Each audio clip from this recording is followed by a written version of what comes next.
Assalamualaikum warahmatullahi wabarakatuh. Ya, selamat malam teman-teman, rekan-rekan semuanya. Malam hari ini kita kedatangan tamu istimewa dari ibu kota, lebih tepatnya dari Gcraft Pusat ya. Nah, di malam hari ini kita akan berbincang, kemudian banyak mungkin kalau ada sesi tanya jawab, silakan nanti yang ingin bertanya monggo dipersilakan terkait ekonomi kreatif. Nah, di sini saya akan memperkenalkan dulu. Uh, di sini saya akan memperkenalkan dulu bahwa di tengah ini adalah tamu istimewa kita yang bernama Mas Ferry Ardiansyah. Dan di sebelahnya ini ada Mas Awi selaku Ketua Gcraft Jogja. Oke. Selamat malam Mas Ferry. Selamat malam Mas Haswin. Sehat ya? Alhamdulillah baik. Ini sudah divaksin semua? Alhamdulillah. Alhamdulillah ya. Alhamdulillah sudah lengkap. Sudah. Ya. Insya Allah kita ikhtiar kita aman gitu ya. Amin amin amin amin. Ya. Karena kita sudah divaksin dan kita sudah berikhtiar, alangkah lebih enak kalau misalkan kita berbicaranya melepas masker. Bagaimana? Kita sepakati? Siap. Oke, kita lepas ya. Bismillah.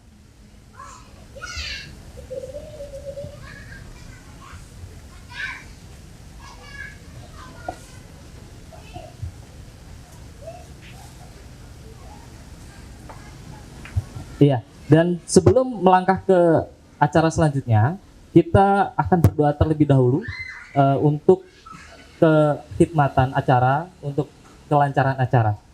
Mungkin di sini akan saya pimpin dalam perjalanan berdoanya, dan sesuai dengan agamanya masing-masing, saya persilahkan untuk berdoa.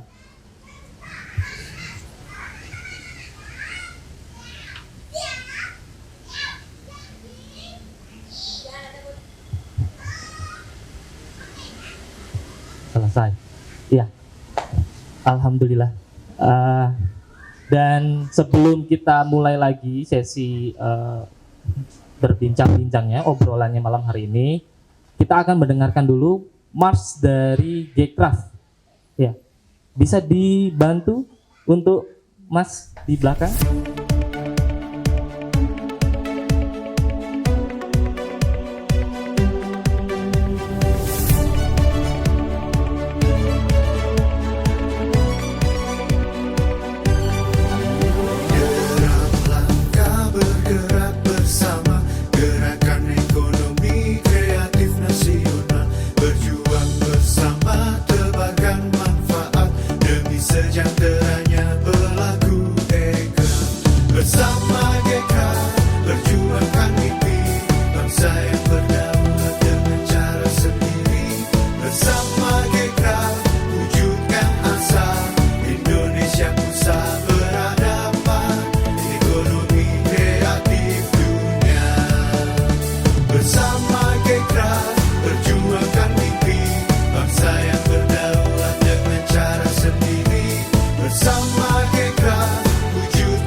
Mungkin bisa diberikan tepuk tangan biar lebih meriah, semangatnya juga biar terasa.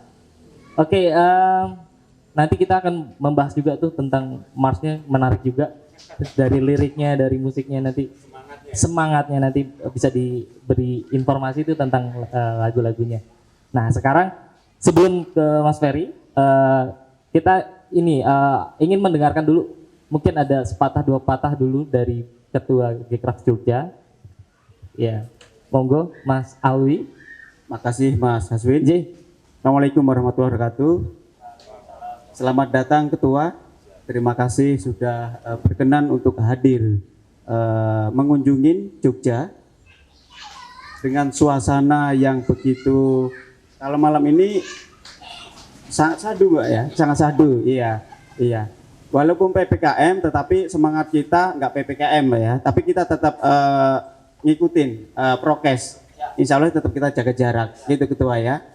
Alhamdulillah, mungkin dari saya mewakili teman-teman keluarga besar Gcraft.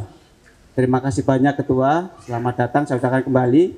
Terima kasih atas supportnya Kedai Kopi Margo Mulya, keluarga besar Kedai Kopi Margo Mulya, kita ucapkan terima kasih.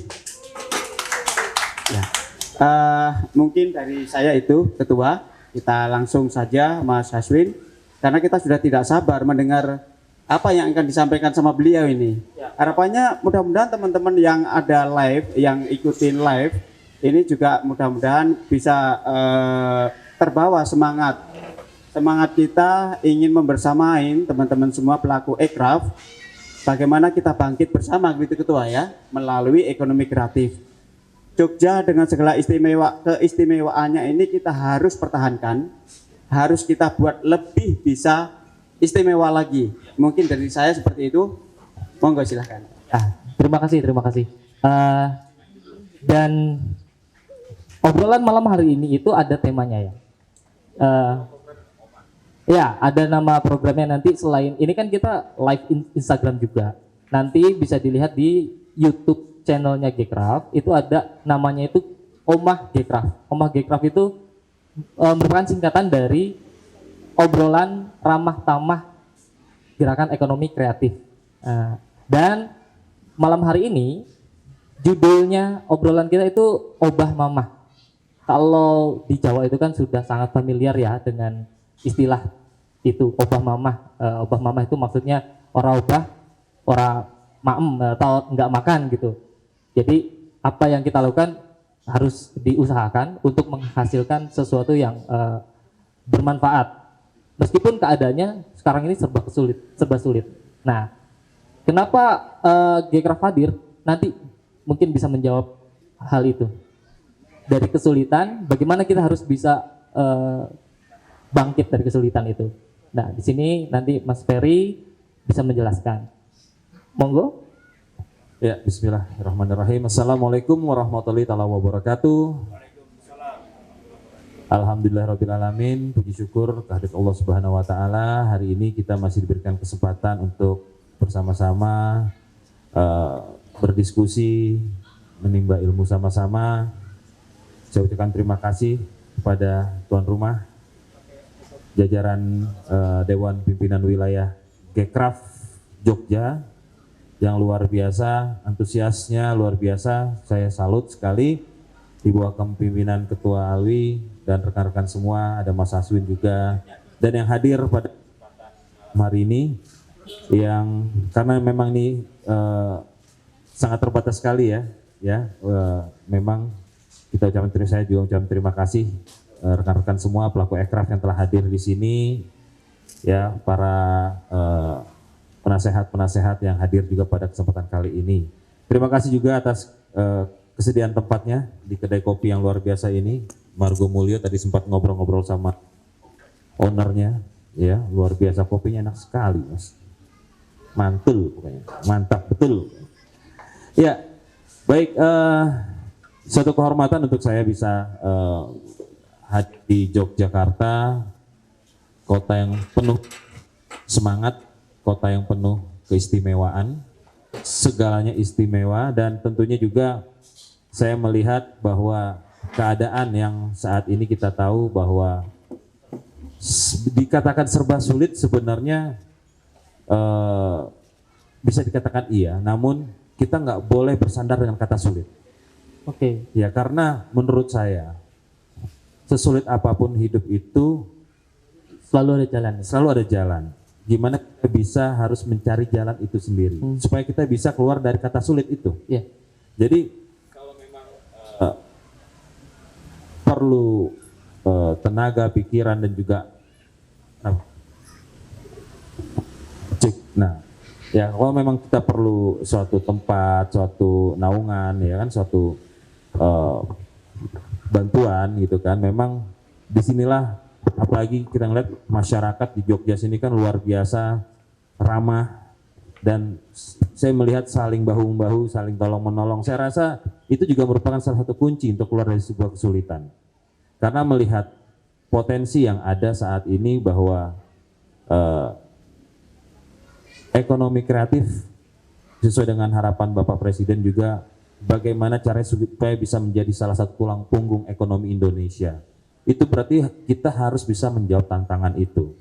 Nah, tantangan ini harus kita lalui, harus kita jalankan dengan keberadaan kita masing-masing. Bahwa begitu luas sektor industri kreatif ini di Indonesia. Kita tahu bahwa Indonesia salah satu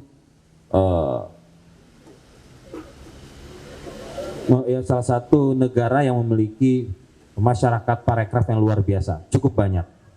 Dan saat ini kita kurang lebih ada 34 juta masyarakat parekraf di Indonesia. Dan 2 juta lebih mungkin ya, itu terancam kehilangan pekerjaannya.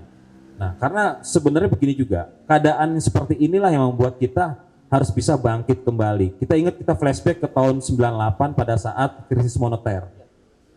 Ternyata sektor UMKM-nya malah menjadi tulang punggung ekonomi pada saat itu. Kebayangkan, dolar lagi naik, tiba-tiba sektor UMKM menjadi tulang punggung. Luar biasa. Jadi ini satu pencapaian luar biasa.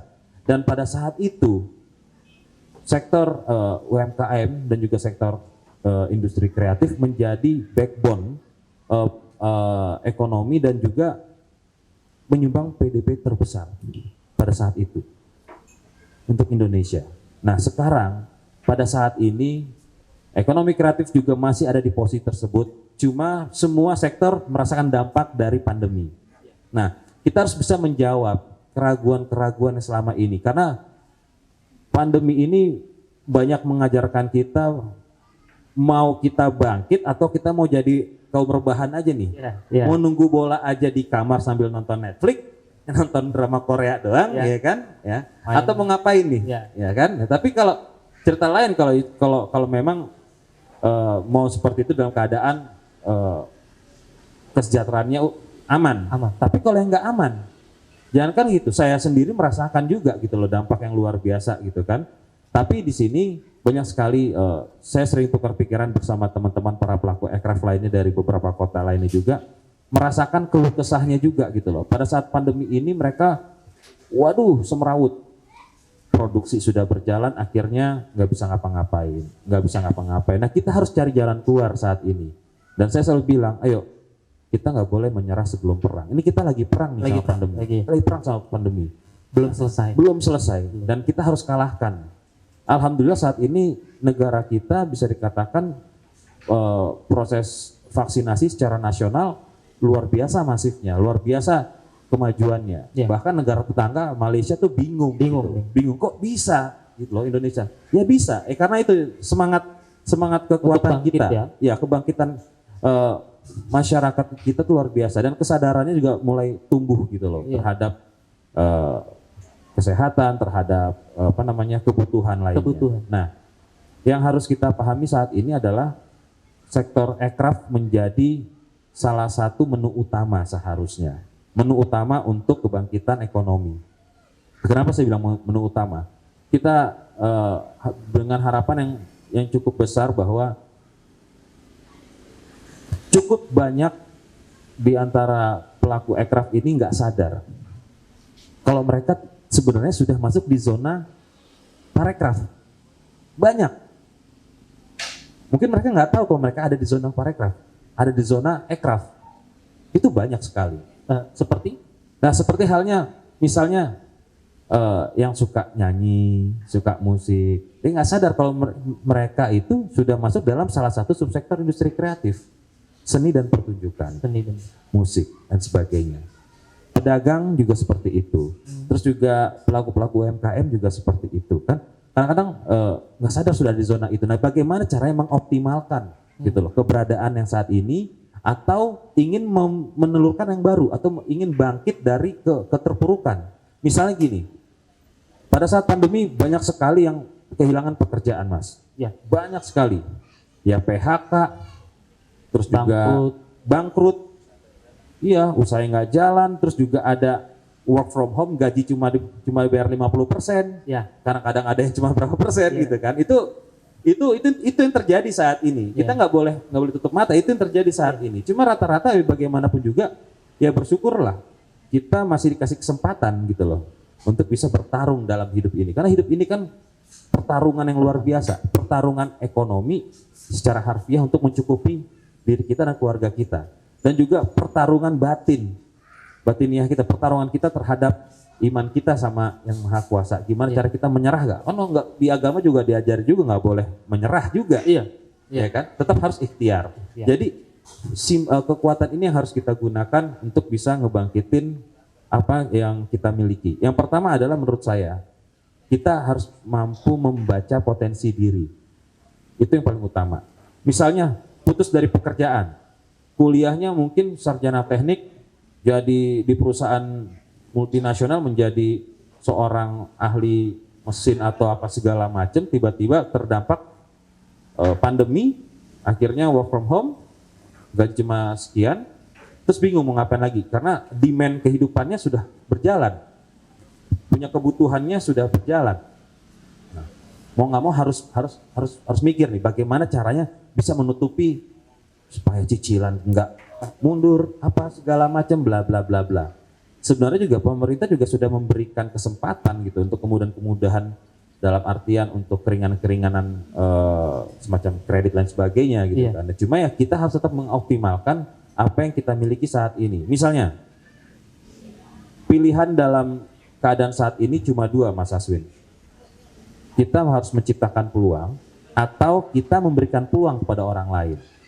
Nah, kalau kita melihat saat ini ada orang atau banyak masyarakat kita yang biasa melakukan transaksi jual beli, baik itu jasa, baik itu sebuah karya kreatif gitu. Karena kan macam-macam nih, ada jual makanan, ada jual fashion, baju dan sebagainya ya, segala macam itu. Nah, biasa menjual transaksi jual beli aja. Nah, tapi ada juga yang sekiranya ingin mendapatkan jauh lebih baik dari itu. Misalnya pada saat ini, aduh, purna beli lagi rendah saat ini. Kita mesti ngapain? Bikin apa? Harus bagaimana? Ya itu ya, mengembangkan potensi diri. Kita lihat dulu ke diri kita nih, passion kita apa sih gitu. Nah, terus kita dihadapkan sama keadaan apa saat ini? Oh, ternyata saat ini ada platform yang bisa kita gunakan nih. Selama diri kita masih punya wifi lah istilahnya, punya kuota, pasti kita bisa memanfaatkan platform ini gitu loh. Ya, sosial media itu. Sosial media. Nah, jadi memang ada secara global, ada secara makro, seperti hal yang terjadi lah sama kemarin kita diskusi ya Mas Aswin ya. Iya. Beliau datang ke saya ngobrol, Mas Ferry saya bla bla bla bla bla bla bla bikin aplikasi. Wah, saya salut nih, luar biasa bikin aplikasi. Coba kita harus mundur ke belakang. Ayo, kita perlu effort nih kalau untuk mendevelop sebuah aplikasi. Tapi gimana cari jalan keluarnya? Supaya apa? Supaya win-win, supaya goals-nya tercapai. Oh, goals-nya saya pengen punya seperti ini Mas, gini.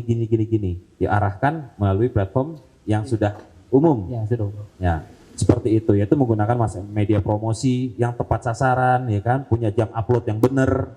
Ya karena salah jam upload itu ngaruh. Itu pengaruh. Nah, kadang-kadang juga kalau kita nggak bisa melihat, kalau contoh diri saya misal Mas Hasun ya, saya biasa bekerja di luar di luar televisi lah ya, di luar televisi itu, di luar sebagai aktor, di luar entertain, saya bekerja sebagai pelaku aircraft di seni dan pertunjukan. Dalam arti saya pelaku MICE, Meeting Incentive Convention and Exhibition. Pada saat pandemi merasakan sekali dampaknya. Pameran nggak bisa, ya kan, event nggak bisa, jangankan event swasta, event pemerintahnya nggak bisa kita pegang karena semuanya harus off dulu. Harusnya bagaimana caranya? Kita harus melek sama keadaan saat ini. Saya coba berpikir, bagaimana caranya supaya kita bisa mengoptimalkan pekerjaan saya ini tetap bisa berjalan tapi tanpa melanggar aturan. Melihat potensinya. Oh, ada platform digital. Ada Zoom. Ada Google Meet. Ada Microsoft Teams. Ada Webex. Wah, banyak platform-platform lain yang bisa kita gunakan. Dipelajari sama tim. Bla bla bla bla bla bla. Kita coba ajukan lagi ke klien. Bu, Pak, memang kalau nggak bisa lagi ini kita punya solusi. Bisa kita hadirkan event tersebut terlaksana tapi dengan sifatnya online event. Oh seperti apa? Oh seperti ini, bla bla bla bla bla. Kita jelaskan secara teknis. Dan outputnya jauh lebih luas. Kalau kita share linknya, seluruh dunia bisa menyaksikan program tersebut. Malah lebih besar outputnya. Ya, cuma yang namanya income ya lebih enak memang off air gitu ya. Tapi dengan keadaan seperti ini ya bersyukur kita punya solusi baru gitu loh. Karena memang mau nggak mau kita dihadapkan sama teknologi yang membuat kita harus mampu bergerak. Nah, banyak juga teman-teman pelaku kreatif lainnya juga banting setir. Kadang-kadang banting setirnya cuma ikut-ikutan tren. Yang ini bahaya. Ini bahaya. Kenapa bahaya? Karena dia nggak melihat potensi diri ya. Itu dia. Cuma jadi latah ikut-ikutan. Iya. Nah, jadi kalaupun cuma sekedar, misal lagi happening, yang lagi naik daun misalnya, tiba-tiba apa ya kemarin ya sempat yang ya pokoknya makanan apalah gitu ya, makan apalah gitu ya. Tiba-tiba semua ikut ke situ bikin situ, sedangkan nggak mikir bisnis plan-nya seperti apa, ya kan? Nah terus juga developingnya seperti apa? Cuma tahu punya uang, punya modal, bikin, abis itu nggak tahu cara mengelolanya. Nah ini menjadi satu permasalahan karena sistem manajemen dan juga sistem yang mau kita bangkitkan dari segi usaha yang mau kita hidupkan itu harus sinergi, harus satu garis. Kadang-kadang konsep bagus tapi manajemennya nggak bagus, bubar tuh usaha. Berarti kan harus dua-duanya harus inline nih, dua-duanya harus saling menopang. Otomatis, kayak saya bilang sama partner saya punya kekuatan ini di kreatif. Mungkin coba kasih satu contoh misalnya. Saya kasih kamu satu sudut pandang helm, mikir helm, demandnya apa ya helm ya? Helm semua orang pakai motor harus pakai helm, kalau nggak pakai helm ditilang. Berpikir saya apa ya kreatifnya? Mikir. Saya melihat banyak juga perempuan pakai helm ya, pakai naik motor ya. Tapi perempuan pakai helm itu saya tanya, melakukan riset kecil-kecilan. Saya tanya, mbak kan pakai jilbab nih. Kalau pakai helm tipe kayak gini tuh pas buka helm tuh rusak gak sih jilbabnya? Oh iya. Ya kan? Terus pas dipakai nyaman gak sih gitu kan? Iya pakai gini, pas ini saya harus nata lagi gini. Wah, coba ngasih ide, coba bikin begini, bikin gini. Siapa tahu? Ya, siapa tahu keluar ada helm untuk hijab, ya kan? Ya alhamdulillah ada sekarang gitu loh. Kebetulan klien saya juga gitu loh, ya kan? Klien saya juga Carglass ya. Jadi helm khusus hijab, solusi untuk para hijaber supaya enggak ini. Jadi kan itu menjadi satu develop ya, pengembangan yang harus kita mapping, harus kita bisa lihat. Tapi saya serahkan juga, saya nggak mau menguasai di administrasi. Kalau bikin gini gimana? Berapa sih nilai produksinya? Gitu kan? Tim yang mampu menganalisa dari segi produksi dia akan menghitung bla bla bla bla bla. Dari proyeksi bisnis, saya dibantu sama tim. Proyeksi bisnis begini. Pengguna hijab itu berapa persen di Indonesia? Sekian persen. Terus melihat lagi, hijab akan menjadi salah satu Indonesia akan menjadi salah satu tren hijab dunia.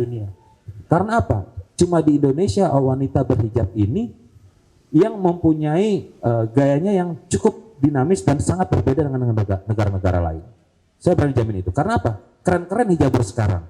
Setuju gak itu? Iya.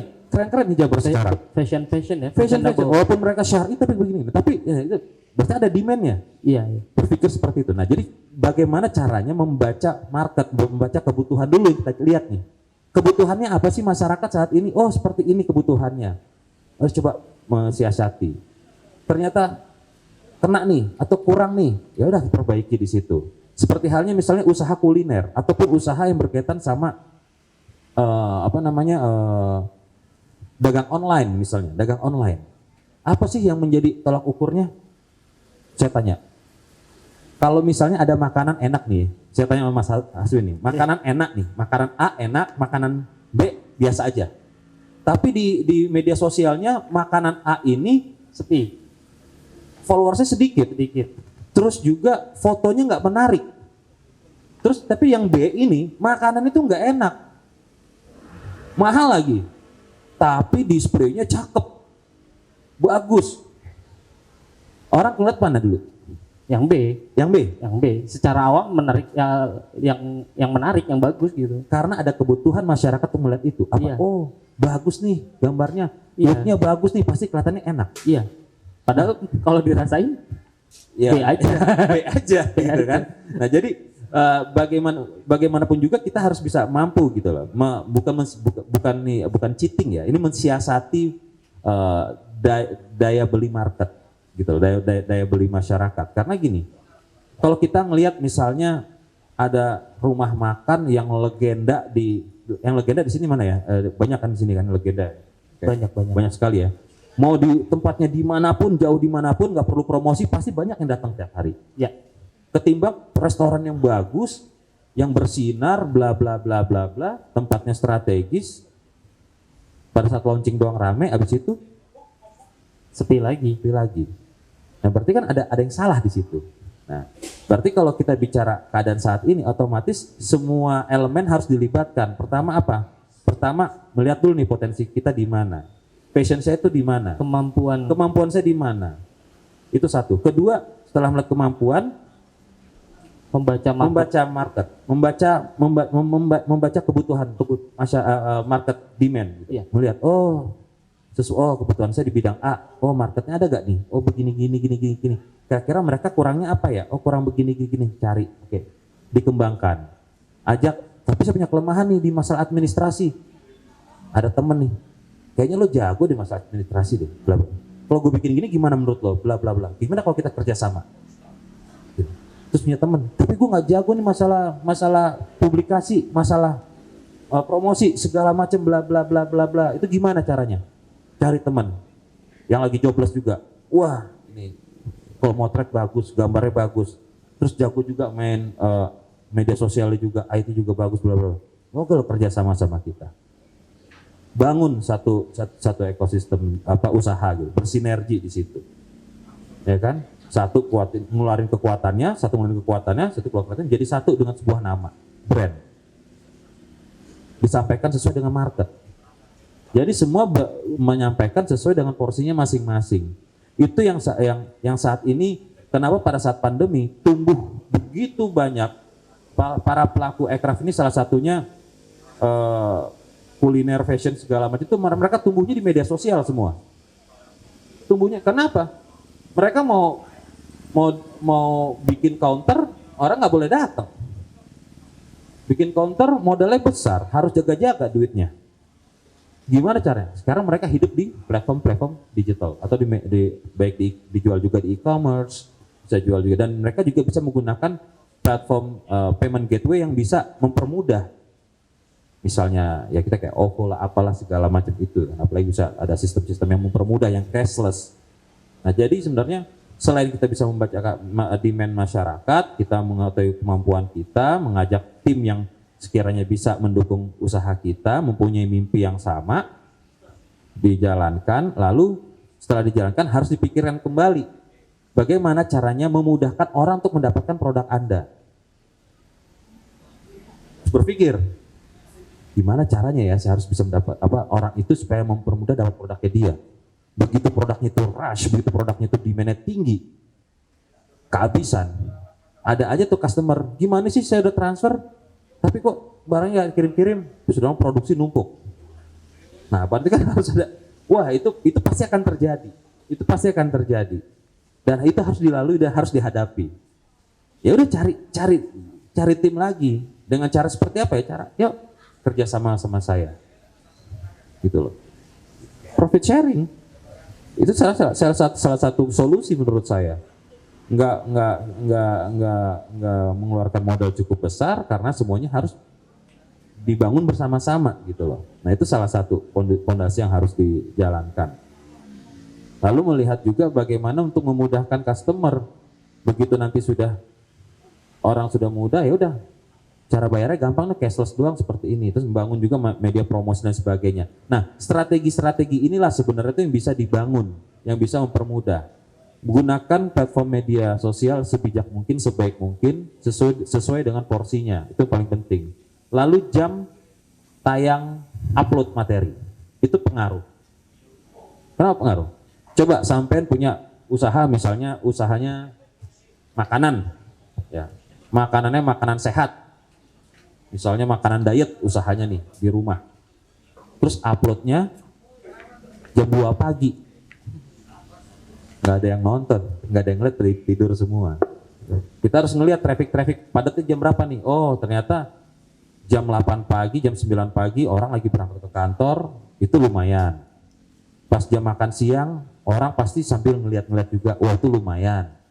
Sore, jam 5 sore pada saat orang sudah sampai rumah setelah kerja, itu lumayan. Setelah makan malam, itu lumayan. Nah itu sesuai kebutuhannya nih. Nanti begitu di riset, oh jam segini penonton kita banyak nih. Yang download banyak, yang intip banyak nih, yang DM banyak nih. Nah bisa dibikin. Lalu juga bikin strategi promosi yang tepat dan menyenangkan. Jangan lupa service after sales, itu penting. Service after sales itu merupakan engagement ataupun engagement apa namanya? Orang kok tunangan itu loh. Ya, kita meminang orang lah istilah gitu ya. Engagement. Service after sales. Supaya apa? Supaya customer kita merasa dihargai, menghargai. Walaupun kita cuma ngasih beberapa giveaway-nya lah atau apalah ya, bonus-bonusnya apa segala, mereka merasa nyaman. Apalagi mereka sudah cocok dengan produk kita yang kita jual. Kalau sudah cocok akan timbul faktor need. Nah, faktor need ini yang tadi saya bilang sebelumnya. Mau rumah makan yang legenda nggak perlu promosi aja, orang datang ke sana. Ujung tempat yang jauh di sana orang datang. Karena apa? Faktor need-nya kebentuk, faktor kebutuhan itu terbentuk. Nah, ya elemen-elemen itu yang menjadi salah satu hal yang sangat fundamental dalam membangun suatu usaha.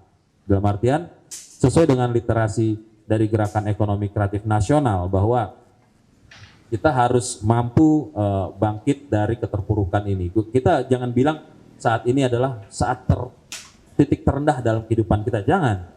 Karena itu nggak bagus juga buat mental kita juga. Karena di Gekraf juga mengatakan saat ini literasi ekonomi kreatif itu yang harus kita utamakan, harus bisa optimal ya, harus bisa efektif dan juga membumi. Jadi produk-produk yang mau kita lempar ya harus membumi juga, harus juga tepat sasaran dan sebagainya. Dan juga lahirnya para pengusaha-pengusaha Ekraf di masa-masa ini, masa-masa saat ini sangat penting sekali, dan itu membuka potensi peluang usaha untuk orang lain yang bekerja sama dengan kita. Dan juga luasnya lapangan kerja tersedia di setiap sektor ekonomi kreatif. Nah, jadi banyak orang kadang-kadang ya udah saya memang pengen mencari kerja aja deh. Cari aman ya. Mencari aman deh. Gitu. Cari aman aja deh. Digaji per bulan. Gitu kan. Ada juga orang yang bikin usaha, berarti kan orang yang ingin menciptakan peluang itu. Tapi orang yang ingin menerima peluang, ya orang yang ingin bekerja dengan kita. Nah, jadi pilihannya ada dua sekarang ini. Tapi sebisa mungkin kita menciptakan peluang. Supaya apa? Supaya roda perekonomian ini semakin tumbuh nih, semakin kuat. Satu sama lain saling membutuhkan. Saling membutuhkan. Perusahaan mobil kalau nggak ada vendor spion, siapa yang ngisi spionnya? Vendor AC, siapa yang ngisinya? Karena saling membutuhkan satu sama lain ya. Jadi yang seperti ini yang harus kita mampu kembangkan gitu ya. Dan juga kita salah satunya gini di Ekraf ini ya, salah satu di antara 17 subsektor industri kreatif ini ada seni dan pertunjukan. Dan ini menarik sekali. Terutama saya melihat di Yogyakarta ini merupakan tempatnya para seniman, tempatnya orang-orang hebat, tempatnya orang-orang yang mempunyai integritas, orang-orang yang mempunyai kemampuan yang luar biasa, baik kemampuan berpikir, kemampuan kreatif dan lain sebagainya. Dan ini sebenarnya bisa bisa menjadi salah satu kekuatan juga bagi kita, terutama untuk teman-teman di Gcraft Jogja ini juga mampu mengoptimalkan gitu loh. Karena mengoptimalkan untuk melestarikan kebudayaan yang ada saat ini dan juga produk kreatif Indonesia. Karena ini bisa sering berjalan nih Ketua. Bisa sering berjalan. Misalnya gini, seni dan pertunjukan saat ini pandemi sulit. Mungkin bisa bikin seperti apa ya? Mungkin platform digital tadi bisa dimanfaatkan dan sebagainya, dan juga bagaimana nasib para seniman-seniman. Mungkin bisa diajak komunikasi juga gitu ya, dalam komunikasi bagaimana cari jalan tengahnya, cari jalan keluarnya untuk bisa supaya budaya ini tetap terlestarikan gitu loh. Dalam artian semua bisa tetap optimal. Jangan sampai pandemi ini malah membunuh kreativitas. Ini yang saya selalu bilang sama teman-teman. Pandemi ini bukan berarti kita harus stop untuk berkarya. Justru ini tantangan terbesar kita. Begitu kita selesai melewati masa pandemi, kita juga sudah di titik di mana kita kuat kembali. Jangan sampai pandeminya selesai kita baru mulai ini lagi. Wah, Salah gitu ya. Salah. Jadi pandemi sebenarnya waktu yang paling tepat untuk kita bermuhasabah diri lah. Ya. Kita berpikir sama diri kita. Aduh, kenapa nih begini begitu. Gimana caranya kita harus bisa bangkit? Ya tadi banyak strategi-strategi yang seharusnya bisa kita bangkitkan. Kalau misalnya bingung, tuangkan dalam satu kertas. Bikin filosofinya, bikin suatu konsep dasar. Kita pikir latar belakang seperti apa, background thinkingnya, objektifnya seperti apa, visi misinya bagaimana, lain sebagainya. Itu menjadi salah satu. Kalau sudah ditulis kan nggak mungkin hilang. Kalau secara verbal mungkin lupa biasanya. Iya, apalagi kalau cuma dipikir gitu kan. Iya, ditulis aja, diingat-ingat segala. Iya. Karena itu menjadi satu konsep dan itu menjadi histori dalam suatu kebangkitan suatu usaha. Saya membangun usaha saya aja gitu di luar Gcraft gitu ya. Coret-coretan segala macam, sampai sekarang kertas ini saya simpan. Saya ingat ini tahun sekian, bulan sekian gitu kan. Ya kan 18 Juli 2010. Bikin apa itu? Dumeka. Namanya belum Dumeka dulu ya. Oh, iya. Belum Dumeka ya. Namanya masih minjem perusahaan orang lah gitu lah. Jadi bikin, tapi udah mikirin tuh unit link, bisnisnya apa, mau bikin apa, bagaimana, bla bla bla, gimana caranya tanpa modal kita bisa berkreasi gitu, bisa bangkit gitu. Nah, makanya dari situ saya tulis, sampai sekarang saya simpan itu. Karena itu menjadi milestone nanti ke depannya. Menjadi bukti perjalanan sebuah badan usaha yang kita bikin dari nol, istilahnya akte kelahiran lah gitu. Ya, di sini ada beberapa teman-teman Gcraft juga, mungkin kita juga bisa diskusi ya, mungkin Iya, kita kasih kesempatan buat yang mau tanya jawab juga. Pastinya. Silakan.